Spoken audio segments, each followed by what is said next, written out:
அதிமுகவை அழிப்பதற்கான கடைசி அத்தியாயத்தை எடப்பாடி பழனிசாமி எழுதிக் கொண்டிருப்பதாக மார்க்சிஸ்ட் கம்யூனிஸ்ட் மாநில செயலாளர் பாலகிருஷ்ணன் தெரிவித்துள்ளார். பெரம்பலூரில் தேர்தல் பிரச்சாரத்தில் ஈடுபட்ட அவர் பாஜகவுக்கு போடும் ஓட்டும் அதிமுகவுக்கு போடும் ஓட்டும் ஒன்றுதான் என்று தெரிவித்துள்ளார். பாஜகவுக்கும் அதிமுகவுக்கும் டெபாசிட் வாங்குவதில் போட்டி என்று விமர்சித்துள்ளார். மத்திய பாஜக ஆட்சியில் வேலையில்லா திண்டாட்டம் தலைவிரித்து ஆடுவதாக பாலகிருஷ்ணன் குற்றம் சாட்டியுள்ளார். தாமரைக்கு போடுற ஓட்டு வேற, ரெட்டை இலைக்கு போடுற ஓட்டு வேற வேற அல்ல.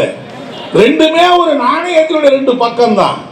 தேர்தலில் பிரிந்து நிற்கிறவர்கள் நாளைக்கு தேர்தல் முடிந்த அடுத்த நாளே மோடிக்கு துதிபாடுகிற கூட்டமாகத்தான் எடப்பாடி ஆகிடுவார். இந்த தேர்தல் முடியல ஒரு அதிசயம் நடக்க போகுது. என்னன்னா, ஏற்கனவே அதிமுக பல கூறுகளா பிரிஞ்சிருக்கு.